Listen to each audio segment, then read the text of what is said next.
அனைவருக்கும் வணக்கம். வாழ்க வளமுடன். நான் உங்கள் பாலசுப்ரமணி. நம்ம இன்னைக்கு பார்க்குற தலைப்பு என்ன அப்படின்னு பார்த்தோம்னா,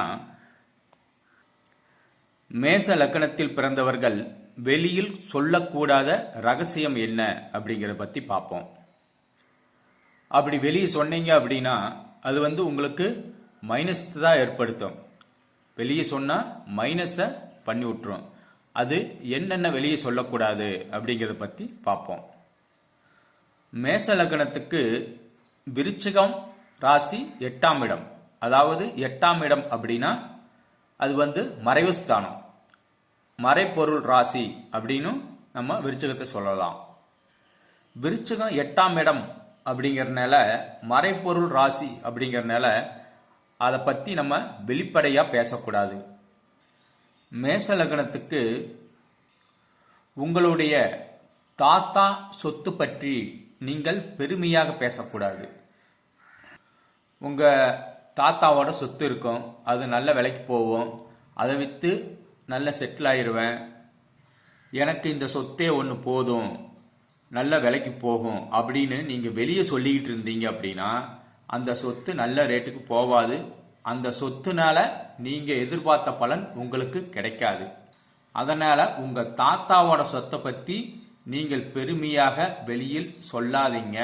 அப்படி சொன்னீங்க அப்படின்னா அது உங்களுக்கு நல்ல பலன்களை தராது. உங்கள் தாத்தா சொத்து பற்றி பெருமையாக பேச வேண்டாம். அதே மாதிரி 8ஆம் இடம் என்பது உங்களுடைய தாம்பத்தியத்தை குறிக்கும். அதனால் உங்கள் தாம்பத்திய விஷயத்தை வெளியில் யாரிடம் சொல்லாதீங்க. எவ்வளோ நட்பா பழகுனாலும் சொல்லாதீங்க. அப்படி சொன்னீங்க அப்படின்னாலும் அதனாலே உங்களுக்கு மைனஸ் தான் வரும். அதே மாதிரி 8ஆம் இடம் அப்படிங்கிறது ஜாதகருடைய மனைவியின் வருமானத்தை குறிக்கும்.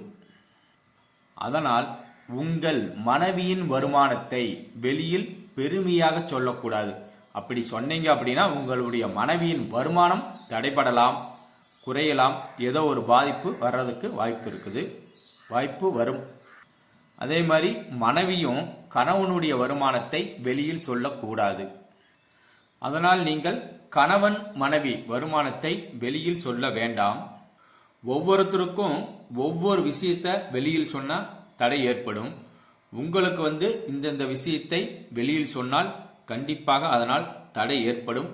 இந்த விஷயங்களை நீங்கள் வெளியில் சொல்லாமல் மற்ற விஷயங்களை பேசுங்க. இந்த விஷயத்தை வெளியில சொல்ல வேண்டாம். இதனை பின்பற்றி உங்கள் வாழ்க்கையை சிறப்பாக வாழுங்கள். வாழ்க வளமுடன். நன்றி, வணக்கம்.